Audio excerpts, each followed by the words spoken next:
ශුද්ධ බයිබලයේ තියෙන අන්ධ වූ බාටිමේස් සිඟන්නගේ කතාවෙන් අපිට ගත යුතු දේ මොකක්ද කියලා මට කතා කරන්න හිතුණාද. මේ අන්ධ මනුෂ්‍යයා හිටියේ වැරදි ස්ථානයක. එයා ජෙරිකෝවේ හිටියා සිඟා කමින්.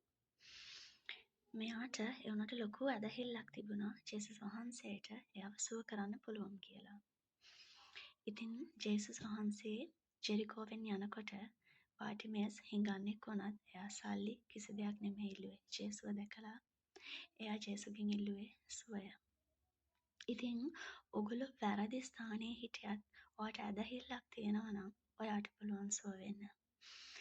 මේ බාටිමේස් සුව වූ ගමන්ම ඔහු කරේ ජෙරිකෝව අතහැරලා ගියා. මේ වැරදි ස්ථානය අතහැරලා ගියා. එතන හිටපු එයාගේ ඒ අනවශ්‍ය යාළුවෝ ටික අතහැරලා ගියා. එයාගේ සිඟා කන රැකියාව අතහැරලා ගියා. ඉතින් ඔයාලට පුළුවන් වැරදි ස්ථානයේ ඉඳලා හරි ඇදහිල්ල තියෙනවා නම් සුව වෙන්න. හරි මාර්ගයට යන්න. ඒ සුවය ලැබුණට පස්සේ වැරදි ස්ථානයේ ඉන්න එපා. වැරදි රැකියාව කරන්න එපා.